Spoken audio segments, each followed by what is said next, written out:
Thank you for joining us on another episode of Beyond the Listing, where we talk about the business of real estate outside of the listing environment. I'm your host, Jeremy Madore, and today I get the pleasure of sitting down with a long-term client, friend of ours, who is a force to be reckoned with in regards to how she presents and represents homes to the market.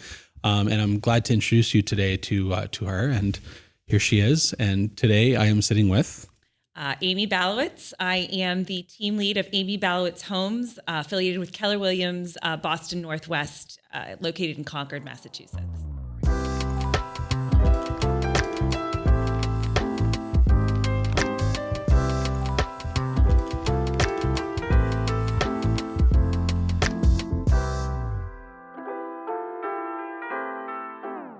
Amy, thank you so much for coming into the studio and sitting and having a conversation. I don't ever walk into a podcast with a set of questions, just so that you're aware. We meander throughout topics, and we kind of cover what comes to mind and what you really want to speak about from your heart. And one of the things that I was instructed by my wife to talk to you about is to recognize the value that you put in staging. She finds, so Jen, my wife, runs our social media accounts for Madore Photography. Okay. And she's very frequently discovering that the majority of the homes that we photograph for you are truly portfolio ready homes, not necessarily because of the price point or because of the neighborhood, but because of how you present them as an agent. And that's something that we can actually look at objectively as an industry and recognize its value for. So I wanted to start off by recognizing that, not just to you, but to our audience as well, how much energy you put into the value of that preparation. Can you talk to us a little bit about that? Yeah. So I'm glad you said that, because regardless of the price point, a $200,000 condo all the way up to a $2 million home, we treat it the same. So we come in, we have a staging consultation that's completely complimentary as part of our services. I have a fantastic stager, Jen Lemaire, with Serenity Staging, and she comes in and we go room by room and offer suggestions of what we think the homeowner should do to prepare their home for sale.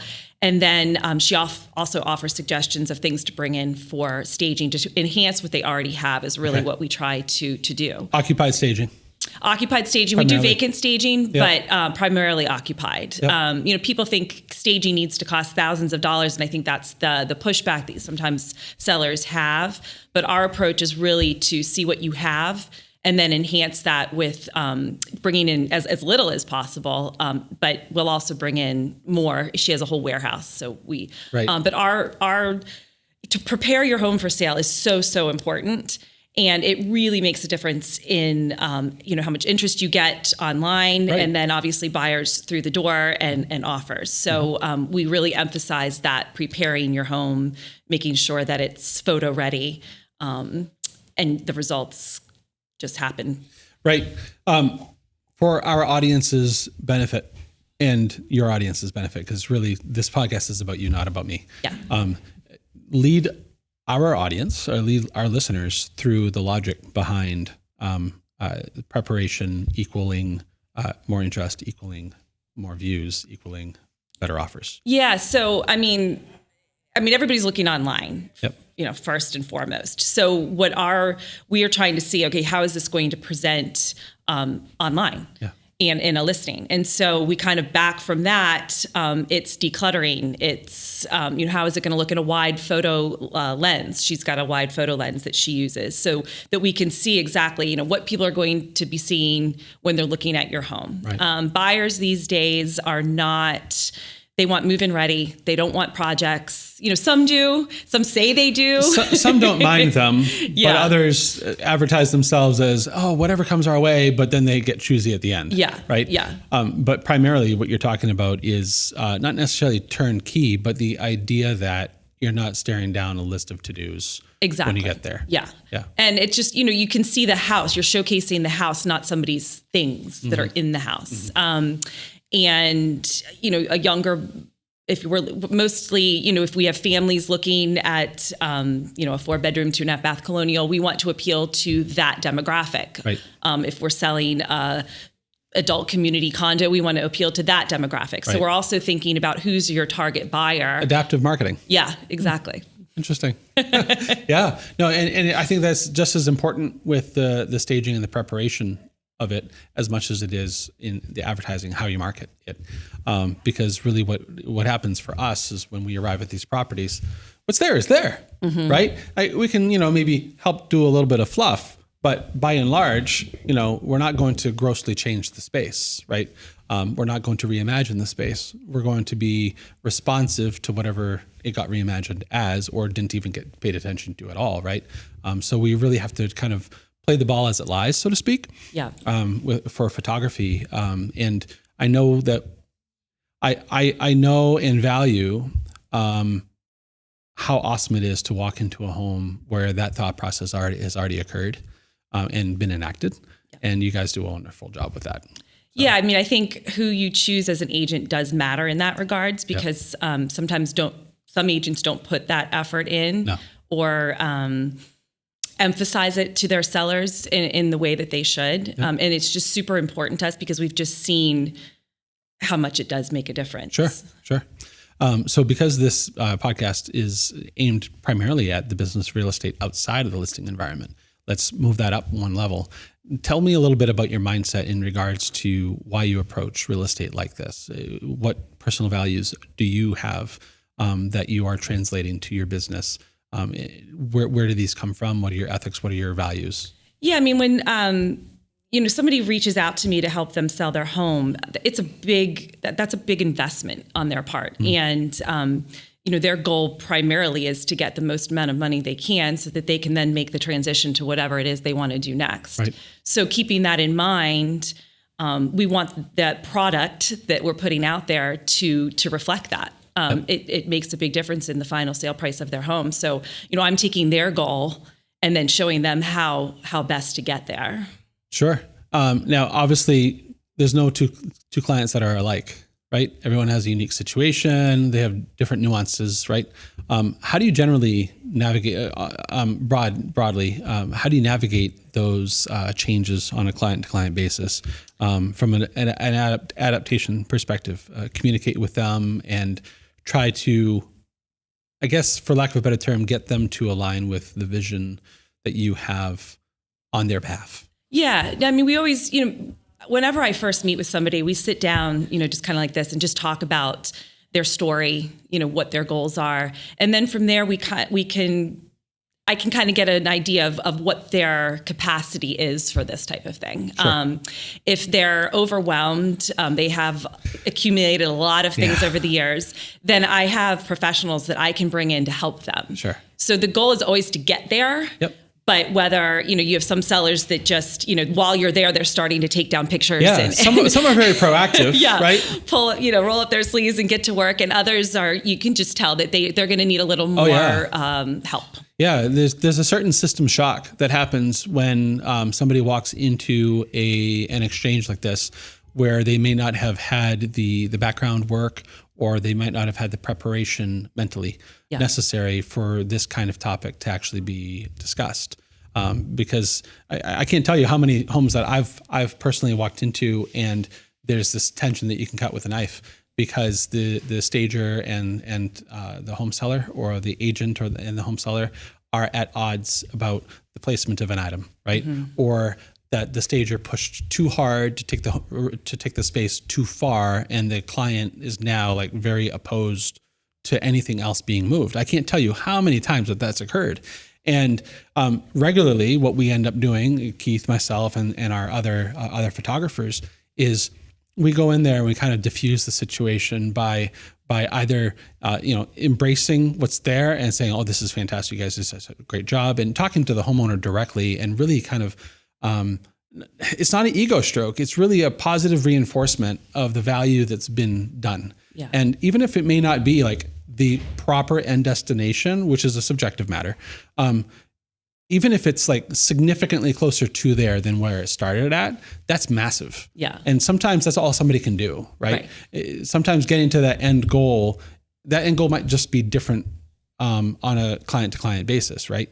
And having the wherewithal to figure out where that end goal should be based on client feedback at the initial consult and that brief discussion, I think that's probably the magic of its own. There's an art in that. Yeah. I mean, again, getting to know someone and really, meeting them where they are, I think is huge, because it's also a trust thing. It is. When you first meet with somebody and I give them light suggestions. We don't start tearing apart the house.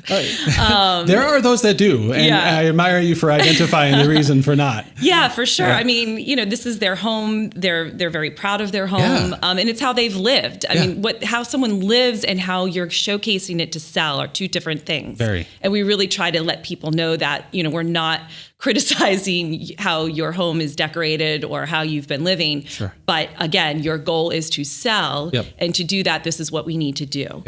So I think the trust factor is really huge, because once somebody feels that you're on their side and you're their partner, I always say I'm your partner in this, then they feel what you're suggesting it kind of sticks a little bit more. And my stager is she's great too, because she'll come in and she really does point out, everything that needs to be done. And then sometimes I go with her. I'm always there with her. And because I know them and I can kind of read them, I'll say, but it's okay if you can't You're get the to mediator. that. I'm the mediator. I mean, it's Jen's job to tell them everything that needs to be done, but it's also my job to sort of read buffer for that the crowd and because there's a certain nomenclature that they employ, right? Or there's a certain phrasing in their words that may not resonate with your client as well as they have maybe experienced in the past, because they didn't sometimes have that background story that you are now sharing with that client, right? So earning the trust of the home seller is an exceptionally important part of it. It is probably the most important building block of any real estate transaction that you can find. But that trust is not something that you can pay into. That is not something that you can just flick a switch on. It's something that you truly have to understand who your audience is and align with that individual for the time that you're going to be representing their transaction, and maybe even longer than that, right? Oh yeah. And that's clients not for life. That's not a journey that a lot of people embark on, especially if you're in a transactional mindset, right? Right. And so you have to get out of that transactional mindset and look into the relationship mindset. Absolutely. And that's really what makes a winner in this business, in my opinion. Yeah. So how long have you been a realtor? I have been a realtor for 8 years. Okay. Yeah. So you came on board well after the downturn, just like we did. So we've been doing this for 11 years. And so we have not yet seen, what a housing crash looks like. Right. And we're going to be around long enough where we will at some point, and we can have that talk some other time. That's not this talk today. It's more to the point where from the beginning, you've probably seen a growth metric. Yes. Right. And so obviously, COVID has been and will probably for the foreseeable future be a topic to discuss.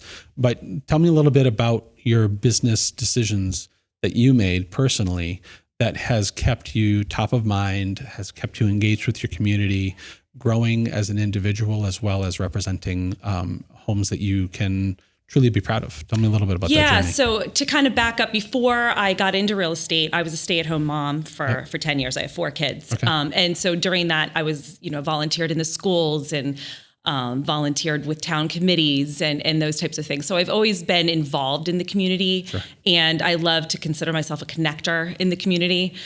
So when I got into real estate, it was just a complete extension of that. So it was pretty easy for me to, build a database and reach out to the community. During COVID, I started interviewing local businesses to support them during that time. So it's always been sort of to give back to the community. And now it's giving back in helping them sell their homes. So it's all has just sort of come naturally to me to just sort of help people and help the community. That's wonderful. So even though you've been in it 8 years, have you had repeat clients during that time? Yeah, several. The goal is always to have them come back to you. And we do that by just continuing to, some people call them past clients. We don't like to call them past clients. They're clients. Sure. So once they close a transaction, they're still part of our world. They're still current, right? Yeah. And, they may need a recommendation for a painter or an electrician, or they want to add on to their house. And I always want them to be able to reach out to me for those things and not just consider me if they're going to buy or sell a home. Interesting. So on that dynamic, we can rephrase that past client's comment, because there are people who use that regularly. Yeah. And now that you're calling attention to it, I'm recognizing it myself. It's past transactions, current clients. Current client, yeah. That's interesting. Yeah. I like that. Yeah. I like that a lot. Every year we send them on their house anniversary a evaluation of their home, so that they can just keep current to what their value is. I track mine avidly. Yeah. Yeah. Just because I have no plans on selling. It's just, I like to know. Right. And I can't tell you how many emails I get from realtors, because they're in my sphere, right? Because we worked with well over just about 650, 700 clients this year, for a total realtor population. Yeah. And we're trending, I think we pulled the number yesterday, it's like 3,600 homes that we'll have photographed this year. You guys are the best. So thank you. Thank you. And so for us, it's a different dynamic, right? Mm-hmm. And our interaction on the homeowner level is very brief, right? Yeah. So our clients are those who we engage with on a monthly, annual basis kind of thing. And that's, those are our interactions. But what it comes down to is that the way that we perform with our client base is one of relationship building through understanding their needs and meeting and exceeding their needs. Yes. Right.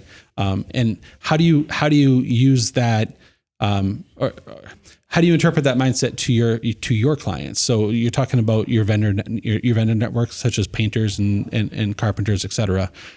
What other interactions do you have with them, other than that once a year, mailer with you mean after the transaction has closed? Yeah. Well, we have several client events throughout the year. Yep. So, anyone who's ever transacted with us, they're always invited to those. We send out the home anniversary evaluations, birthday cards, phone calls. We have a newsletter that they get twice a month. So we do a lot of just continuing to be in their world. Sure. All mailers, email, multiple, a little bit about any. We multimedia? do. Yeah, we do. Email is the newsletter. Sometimes the invites are an evite. Sometimes they're an invitation that they get in the mail. I try to call them at least twice a year. But some I see, more on a more regular basis. Right, because they're in your sphere. Yes. Right. And those are probably the more natural, organic, relationships, right? Yeah. The best is when they refer me to someone that they know and care about. That's always the best. It's the best feeling, isn't it? Yeah. Right. I got your name from so-and-so, and then you realize, oh, so-and-so is someone that I see every 3 weeks or whatever because of a routine that we have. Yeah. And that means a lot, right? Because there is the blind referral of a client that you hadn't, talked to in 2 years. That's great. That's its own level of awesomeness.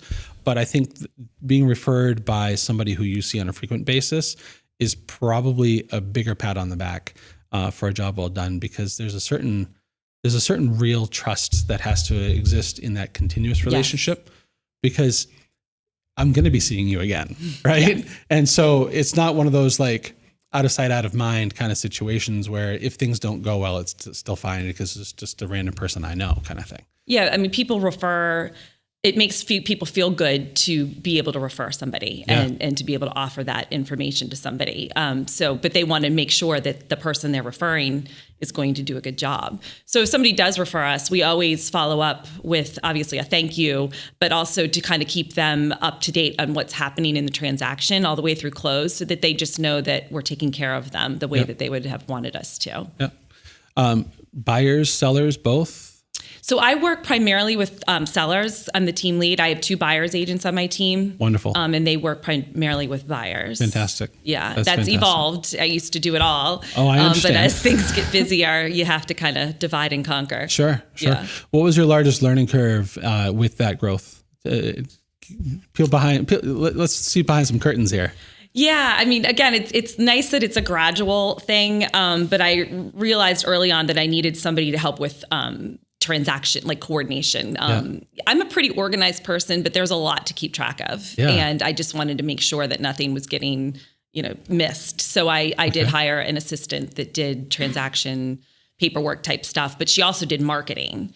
And marketing was really her strength. Yeah. So after a couple months with her, I transitioned her to just marketing and hired a transaction coordinator. She used to be a paralegal, so she would be perfect. There we fit. go. Yes. So I had those two roles for a while until business kept growing and I needed a buyer's agent. Sure. So I ended up bringing somebody on board that I've known for a really long time. So she and I were dear friends, and she also had her license, so it really worked out well. She was already doing it prior?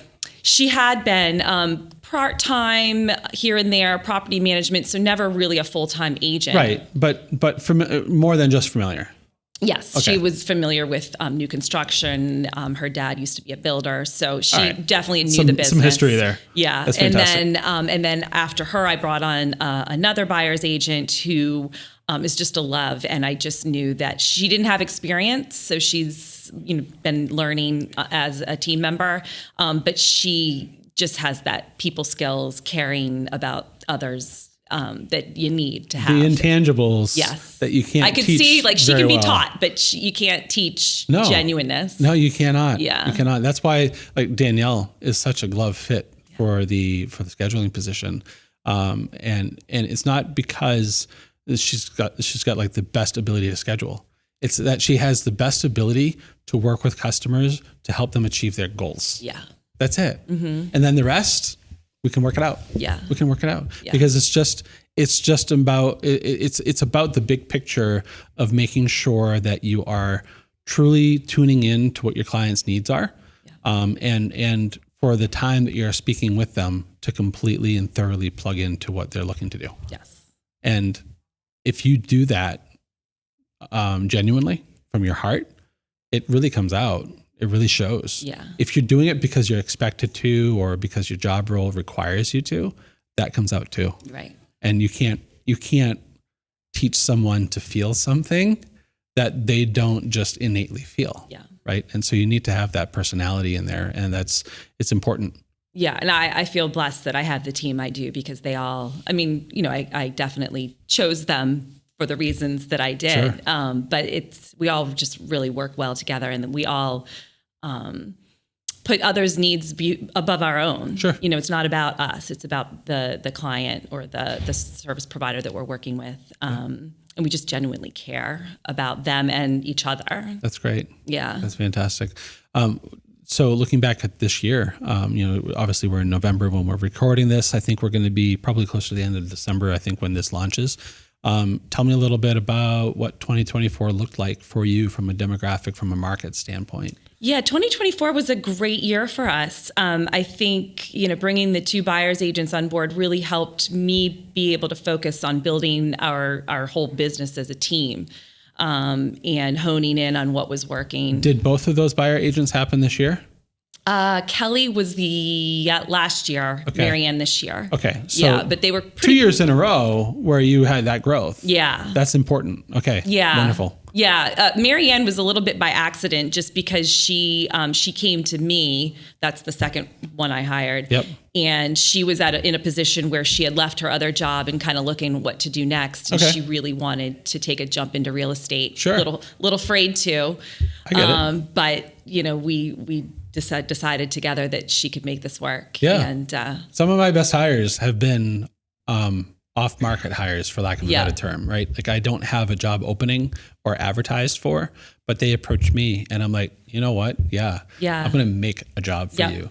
And then all of a sudden magic happens, because they're not coming here one of many applicants where they had to vie for a competitive position. They came here because they had a specific personality trait or a genuine nature to them that I was gravitated toward. Yeah. And that's when real magic can happen, because if there's those intangibles that are just floating out there, everything else is figure outable. Right. It's just a matter of like getting the right people in places where they can succeed the most. Yeah. right?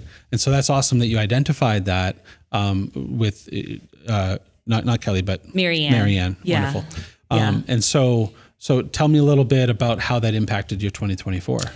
Yeah. So we're really one of our key things is just to be consistent. Mm-hmm. So, even if it may seem like it's getting a little repetitive, the consistency really matters. So it's, the 2 newsletters a month, the video interviews of businesses, the market updates that we do, the events, the postcards, all the things, just to keep doing them consistently. We have a whole schedule for social media, and we just, make sure that we time block the coffees and the phone calls and the just keeping in those relationships. If it isn't on the calendar, it doesn't happen. That's right. That's right. So just that, that focus on this is what we need to do to keep our business humming along, and it just sort of naturally grew from there. Sure. And we've had the privilege of having a really great year, and we have some lofty goals for next year. So.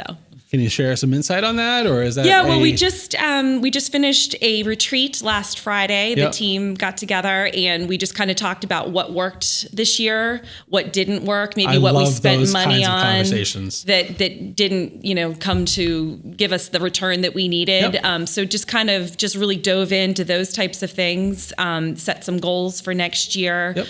Monetarily what we wanted to do, how many people we wanted to serve, and we're ready to hit January running.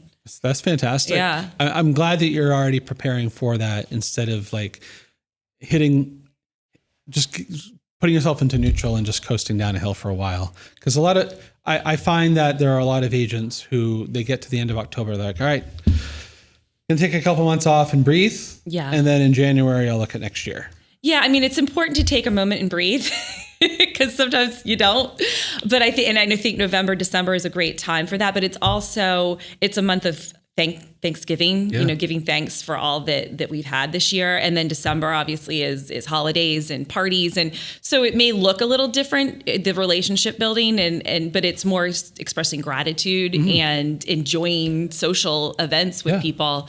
So it's still, I don't know, lead generating, I suppose, activities, but they just look a little different. Right. But it's done in a manner of you're recognizing the value of what you have in front of you. Yeah. Right. And the gratitude, like you were saying, and the business building is more along the lines of relationship nurturing and being present without a goal. Yeah. Just by simply connecting and having that genuine human interaction. That's always our goal. Right. You'll never hear me say, who do you know that wants to buy or sell? Right. You'll never hear that. It's how are you? I hear that How's so your often. Children? Yeah. How, how's your kid in college? And, just building those relationships with people. And, sure. and I think people react to that in a positive way. Because they feel like they can relate now. Yeah. Right? Especially when you share the same back, right? If it's obviously a one-sided conversation, well, there's only so much that can continue, right? But when you generally ask somebody, hey, and you pick up from the last time you talked to them and you recall something from that conversation, it does wonders. It does wonders because they're like, oh, you heard, you felt it, you retained it. I was important enough to you for you to carve out space in your brain for that thing that we talked about. Yeah, it's really important. It's massive. Yeah. And it is so underrated. I think that we undervalue the intrinsic need for those kinds of interactions.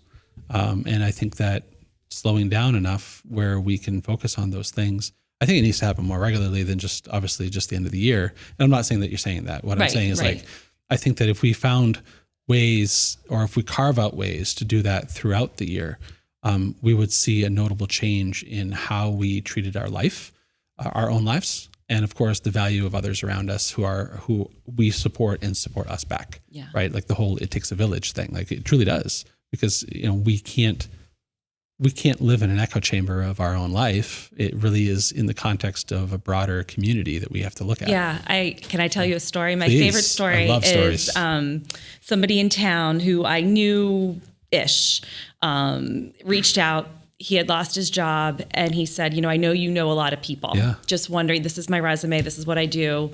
Just wondering if you could send it out. And absolutely. So I actually did. I sent it to Mary Ann, my buyer's agent. Okay. She was a recruiter at the time, and she found him a job. And that just, he didn't really know me, but he felt comfortable enough to reach out to me to help him. And I was able to. And that's what I do this for. That's amazing. Yeah. Not only is that amazing that you got to play a role in that, it's amazing the amount of vulnerability that he showed by putting himself out there with someone who he barely knew. He knew of you. Yeah, but he felt comfortable enough. Right. Which is huge for me, because that's what I want. I want to be approachable. Yeah, that's enormous. And that's not something, again, that you can flick a switch on or buy. Yeah. That's something that's earned, right? You build that over time, and it's not something that you just wake up to one day. It might seem like that when you're on the receiving end of it. You're like, how did I get here? But it was all that life journey, that life experience that you invested in without even knowing that you were your future self thanks your past self. Yeah. For things that you didn't think were actually going to be effective, right? Just simply being involved in PTO or being involved in, interviewing other business owners during COVID. Those are all elements that come back full tilt to you. But you don't, I think when we do them for the purpose of just supporting others and no other reason, it comes back to us in ways that we can never expect or never hope to have. Whereas if we did it for a goal in mind, it would fail to come to fruition. For sure. And it's just weird, right? How the universe, God, whatever power that be, has like these hidden agenda outcomes, right? And it knows our heart. Yeah. Right. And it all comes out with how those interactions unfold. There's a good book. It's called The Go-Giver. Have you read it? No. And it's one of the. You have to read the whole book, but one of the things is give more in value. Just give me a cliff note. Just kidding. Give more in value than you expect to receive in payment. Yeah. And I think that's a huge value of our team. Absolutely. It's about answering the questions that aren't being asked sometimes, right? I think a lot of people, they think that they know what they need answers for. And then they ask the question that's like just that much off the target. And I think those of us who are business professionals who really understand a larger scope, our duty to our community and to our audience and to our sphere, however you want to label that, is to answer the unasked questions. When somebody has a question that's near the bigger question, talk to the bigger question. Answer their direct question, right? Like we had somebody, one of our employees came in, and we were talking to him about drone licensing. It's very important that all of our employees possess a FAA-approved drone license in order to pilot drones for our company.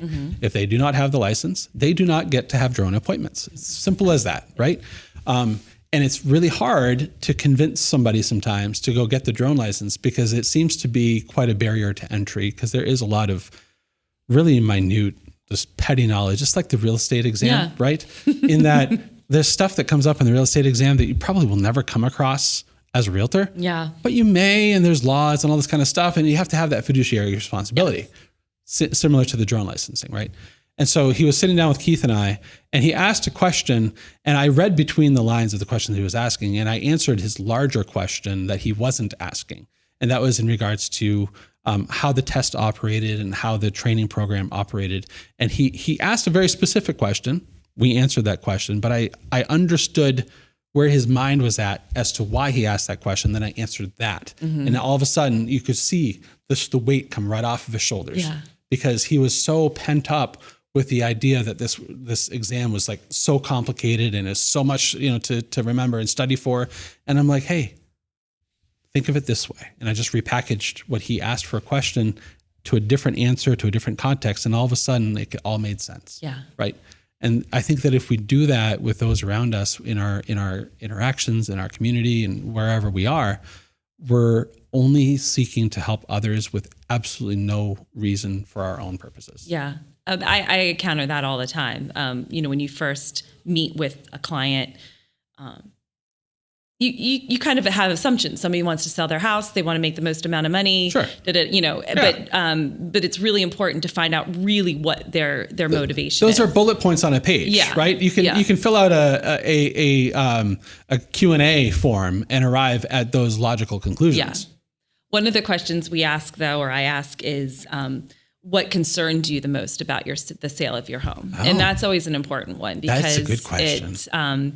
It's something that you may not have even thought of. Where's my cat gonna go? Yeah. And you're like, oh, well, I have somebody for that. Sure. my assistant Jenny loves cats. She'll take your cat. Right. What's your largest anxiety? What's your largest hang up? Your fear? Yeah. And so when you can uncover that, then you can say, okay, we can take care of that. Yeah. Anything else? Okay, we can take care of that. And it just sort of, like you said, the stress kind of melts a little bit. Yeah. And I think just letting them, again, what I said before is that you're a partner with them. The things I do for sellers, changing light bulbs. Take us on a journey, Amy. Take us on a journey. Oh my gosh.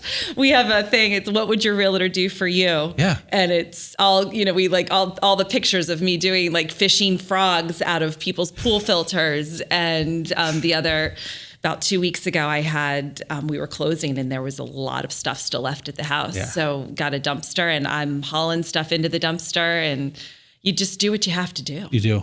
You do what you have to do. You do. I've said, our old office was in Ayer, and we had it was a walk up kind of thing. And it was second floor, and it was an old smoky office, right? Like one of those, probably inhabited by either like an accountant or a private detective, who knew, right? But you walked in there and the whole building was just kind of aged, you know, downtown Ayer.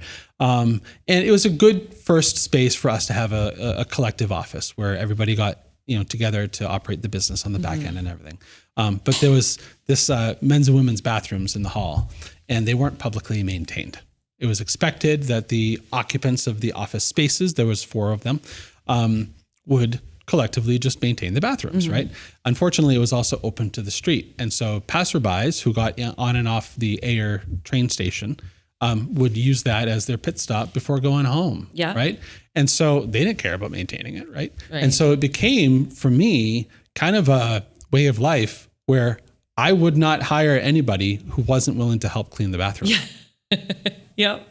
I mean, it's such a dumb thing to think of when you're hiring for people, but the truth of the matter is that's work ethic. And as disgusting as that might be, I think that we all need to play a role in fishing out frogs from filters, right? Yep. And cleaning out somebody's leftover goods from a home that just closed an hour ago. Yeah. Right. And that's all that you and I both know that stuff all needs to be hauled away prior to that listing being transacted. Yeah. And so not having the resources to accomplish these things as a seller is a real sticking point. And if the realtor isn't willing to roll up their sleeves and physically get to work themselves or call in the necessary people to make it happen, then there's a real divide between what could be or what did happen. And I think that's an important thing for people to understand is there's a lot of realtors, but we're not all equal. No, and we see that as photographers. And we could very easily put together our own list of our preferred realtors, not necessarily on how they do their marketing, but what kind of person they are. Yeah. And really what it comes down to is I truly believe that the most successful teams or individuals that are out there are the ones who truly align best with what the seller or buyer are truly looking to accomplish in their lives. It's not about who moves the most homes. It's how do you move those homes? Are you doing it in spite of your clients, right? Are you doing it in spite of other factors and you're just brute forcing it through and that's the goal? That's a whole other ballgame. Right. But if you're working on the best behavior or the best interest of your client throughout each part of the transaction, that is a whole different dynamic that unfortunately for sellers and buyers alike, they don't know what a good realtor is until sometimes it's too late. They have a bad one. Right? Yeah. I mean, and the relationship also is important with other realtors. Yeah. Because, you could be as kind and friendly to your client, but you also need to have that same relationship on the other side. Yep. Yep. It's so important as far as getting an offer accepted if you're a buyer agent or getting the transaction to close in a smooth manner. Yeah. So I can't emphasize that enough, of the relationships that I've been able to build with other realtors, so that when they see an offer come in with your name on it, that they say, oh, we've worked with her before and we really enjoyed it. That's really important. Yeah. And that could actually mean the difference between your offer getting accepted and someone else's not. Very frequently I've seen multi-offer situations, and the best one that got picked was because of a relationship that was pre-existing, not because it was necessarily the best financial, but because it was the most guaranteed, smooth, successful transaction that they could find, right? And at the end of the day, that's what is the most important one. You could have the rockiest of transactions and get the most money at the end, but do you really want to pay essentially your time and your stress value for that additional $10,000? I can promise you that if you were to have an A/B test, the majority of people would be like, I would have preferred the smoother transaction for $10,000 less. Yeah. And I think, with all the new commission laws and everything, I'm not going to go there, but I'm not going to go there either. But I think the value that a buyer agent brings is even more important for people to understand. Yeah. And that, anybody can come in and write an offer, but it's the relationship building, the knowledge of how to get an offer accepted and get it to closing, that is really why you're hiring an agent. Because, you can find a house on Zillow and, you can go to an open house, but it's the presenting the offer and making sure that everything is done correctly. It's all of the unrecorded work that happens that people don't know about. Yeah. My youngest brother bought his own home. It was a for sale by owner, and it FSBO'd on the seller and on the buyer side. Neither one of them got represented by anybody. And he does contract negotiation for a living. And so that worked out in his favor, but he also has specialty knowledge and a very thick skin to boot in regards to money management, to the point where the two of them were able to make something good happen. Not a lot of people have that skill set. Yeah. Right. And it gets messy very, very fast. And a lot of buyer's agents may not have the necessary skill set to be the moderator or the mediator between the client and the paperwork. And so it's important to obviously possess those skills for a buyer's agent. What are your buyer's agents doing that align with your business in regards to their business building and their community give back and their relationships? Are they trying to align with what you're doing already? I mean, that was sort of the expectation, going in is that, we've sort of, this is the value of our brand. Yeah. And I kind of knew they already aligned because I knew them, and which is why, I selectively chose them. Sure. But it's really fun to have a team and have everybody be on board and want to support the team. I might be the team lead, but everybody wants us all to succeed and grow. So it's just much more fun to do it with a team than by yourself. It is. There's more community there. Yeah. There is backup plans in regards to, I can't get there today. Can someone cover for me quick? Which is really important. Which is really important for family. Yeah. So you have four kids? I do. How old are they? My oldest is a freshman in college. Okay. So he's down at the University of Virginia. Yep. And then I have a junior in high school, and then twins that are freshmen in high school. Oh, okay. All right. Yeah. So they're getting older as far as where they're at for independence. Yes. Right. So your family is probably 2 to 3 years older than our family. We have 4 girls. Okay. And the oldest is 17 and the youngest is 8. She just turned 8. Okay. Yeah. And so, the age range is definitely, a dynamic of its own. But you definitely have a very different dynamic in that you are in probably just 2 schools right now altogether. Just one, a college and then the high plus school. High school. Okay. Yeah. So thankfully for us, we're in one school because it's a K through 12 environment. K through 12 or K through 8. I thought that was crazy. Yeah, for sure.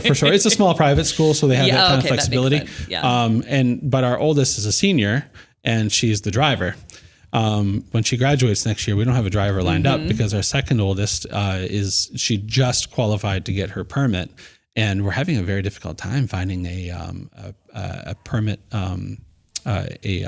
driving school that fits the hours of operation that we require, because it's like 20 minutes to get from our house to the school, and their classes start at 3:00 and the kids get out at 2:50. Oh, geez. And it's like, that's not going to happen, right? So we're just trying to figure out how to backfill that, and that's going to be a little bit of a challenge. But there's a lot of moving parts in a family environment that interplay into how we conduct ourselves as professionals. Yeah. And having that overlap with your colleagues is a very important part of that process. Yeah. It's funny how the business evolves, because when I first started, I was fortunate enough to pick up clients fairly quickly, but wasn't, super busy. And that's when the kids were first grade. The twins were in first grade. So, obviously they needed me. Yeah. And then each year, your business grows, but they grow. Yeah. And, I would in the beginning, I would bring them with me. Yeah. And my middle son, he's a very honest, almost to a fault, because he would like, oh, look at this out. You're just like, shh. Yeah. But I did bring them along on the journey. And now I don't know if they love real estate or if they hate it, because they see me gone a lot. Sure. And, but they also see the benefits to it and what it's been able to bring to our family. So in that regards, they like it. Yep. Yeah. Yep. How does this work in family dynamic as far as your job versus family time? Are you still flexible enough where you attend concerts and performances? That's the beauty of the job. And you have to put parameters though. You could work all the time. And I think the team certainly helps. But I think early on, I let people know up front, I do have 4 children and they're my priority. Yep. And people respect that. I think people think that we have to work all the time and be ready any moment a client needs you. But I think when you let them know, like these are when I can show a house, or this is when I can have an appointment, they get it. I mean, they have a family, and they know that they don't want you to be available all the time. You need balance. That's not really healthy for you. Yeah. And as a translation, it's not healthy for them. Yeah. Right. Because the healthier you're operating, the more you're going to be available when they need you. Right. Right. Yeah. And that's an important dynamic that people often glaze over, especially when it comes in trade for our hustle culture that we've tried to, adopt and establish. It is burnout culture is what it comes down to. And short burn. Yeah. You could probably get away with hustling for a couple of years or maybe 5, but at some point you do need to build in parameters to your life, by, having non-negotiables. Yeah. When I sit down for dinner with my family, I'm sitting down for dinner with my family, and the phone doesn't come with me to the table, and having those kinds of, house rules, relationship rules, whatever it might be, are super important to uphold. Yeah. And because it keeps you employed longer. Right. You have to love I have to love my job. I love my job. Absolutely. And I wouldn't love it if it was all I did. No, you grow to resent it. Yeah. Right.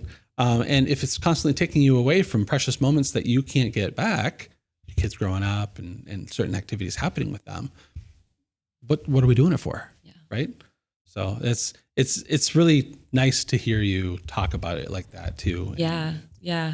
There's so many conversations that we have where it's like, got to earn that money, man. I'm like, do you? I mean, you do to a degree. But you can, but you can also have a life. You can do both. Yeah. Why not both? So next year, you're going to continue doing things that you've found to be successful. Yeah. You touched upon the community business spotlight video thing. Mm-hmm. How are you going about doing that, and how frequently, I guess, is the best? We kind of got away from it a little bit. So we're definitely going to make sure that we do that regularly. We'd been sort of like, oh, there's a new business, let's go visit them. Right now we're thinking more once a month, let's pick 4 businesses so that we have those available to then put out there, so that we're not kind of scrambling. But we really try to focus on, any new businesses that there's like a few new restaurants opening up in our town, a new yoga studio. But, I'm in Bolton, so I'm very Bolton centric, but we also, work Stowe, Hudson, Harvard, Lancaster. Yeah. So, just looking at any opportunities There's in any a of lot. those towns. Hudson especially. Yeah. Wow. Yeah. What a downtown they made. I know, it's great. So there's a lot of opportunity for selection there. Yeah. What are you doing for those businesses? You're going in and interviewing them? Yeah, we go in. I like to do a video interview. People like to have video and just brief. What's your business? What would you want people to know? If you have any grand opening specials or anything like that. Really, whatever they want to say about their business. Open-ended. Yeah. All right. Wonderful. Yeah, but just to highlight them and that it's a new business. That everybody likes to visit a new business. So. How is that working for you from a socials management perspective? And is that a dynamic that you're looking at yet? Explain. Here we go. Good. I love this question. Fantastic. So it's like this podcast, right? When we publish it obviously on our YouTube page. We publish it on Facebook, and we can't unfortunately publish the whole episode on Instagram, right? Because it's just a format that doesn't allow for long, 45 minutes, 50 minutes, right? And so as a result, what we need to do is we need to create small reels. Yes. Right. And so what we do is we chop up this video into, sound bites. And, one of them might be, the value of work ethic, right? Stuff that we've covered, obviously, will get chopped up into sound bites, and they're going to be, 45 seconds, minute long or whatever. Yeah. And we'll use those on our Facebook stories, our Instagram reels, and then of course our YouTube shorts. And those videos point to the full videos on Facebook or YouTube, depending on the platform. Gotcha. Right? And then the metrics that we see come in from the referral clicks from those short-term videos means views for the longer form videos. But that's not where the metrics end. Where it ends is that we then collaborate with the individual that we're sitting with, in this case, yourself. We don't just tag you, but we actually collaborate with you. Hopefully you accept the collaboration. Therefore, it benefits your page just as much as it benefits ours. And that's something that you'd want to do with the community businesses that you're talking to, so that it's not about feeding traffic, but mutual benefit for the both of you. Yes. To the point where your audience is now exposed to their business in a nature where just the video alone wouldn't normally unlock. It's a little bit more than that, right? And so that interaction amongst communities and amongst businesses is in fact the building stones or the foundation of a larger scale sphere of influence. Does that make sense? Yep. Okay. So I think the spirit of my question is more along the lines of like, how are you adapting to that or embracing it, or are you? Right? It's a larger marketing program, and this is probably a question for your marketing individual, right? Yes, I'm sure she's doing things. I know it's mostly we put them on Facebook. Yeah. And she's definitely like tagging the other business and putting their website and that type of thing. Beyond that, I don't know. Yeah. I try to stay in my lane. Okay. I'd like to have a conversation with her, him. Yes. Her. Her. Yeah. And what's her name? Jenny. And so that might be, so we run our second brand called Next Level Studios, and our other brand, Next Level Studios, does commercial photography, videography, a lot of like this business interview stuff on a more on a larger scale level, longer videos, more professional format, stuff like that. And one of the things that we're trying to engage more with is working with companies and helping with their social management. And this is a kind of conversation that we're trying to embark on with people of what their campaigns are, not necessarily from a dollars standpoint, but from a values standpoint, right? Very similar to the values of why you're in business, how you're doing business, how are you handling yourself, what kind of person are you? Yeah. Same thing with social management, because that's what it comes down to. It's not about whether or not an ad performed well. It's how's your page itself? Are people really invested in what you're doing? And are you doing it for reasons of monetary gain, or because you're trying to really, truly invest yourself locally and give back and all this kind of stuff, right? And that's what we're trying to gear towards by aligning with people that embody those same values. So I'd like to be in touch. I'd like to be in touch with Jenny. I will. So connect you. That's great. Yeah. That's great. Anyway, I guess that's, kind of brings us, full circle into where we began of, why we do what we do. And like I said at the very beginning, we really identify and recognize, the importance of the client first mentality that you embody. And, that's what we try to embody every day, because it's not about how can we grow our business. It's how can we help more people What are they looking for from us? What do they need in order to succeed? And how can we help with that need? Because it really is about kind of just filling gaps, right? And so that's what we're here for. And that's why this whole podcast, even popped up to begin with about a year ago. Yeah, I think it's great. So we've been having a lot of fun, having these kinds of conversations with people. And I can't tell you the amount of times I've, circled back with somebody after like a month or two, and they're like, "Hey, that thing that we talked about, I want to have more information on that," and it gets involved in deeper conversations. Yeah. So. Yeah. No, I think it's brilliant. Thank you. I think that's about it for me, to be honest with you. I'm really glad that you came in studio, and I'm really happy to have you here and put a face to a name finally. Yes. So thank you. You're very welcome. Thanks for coming by. Thanks for having me.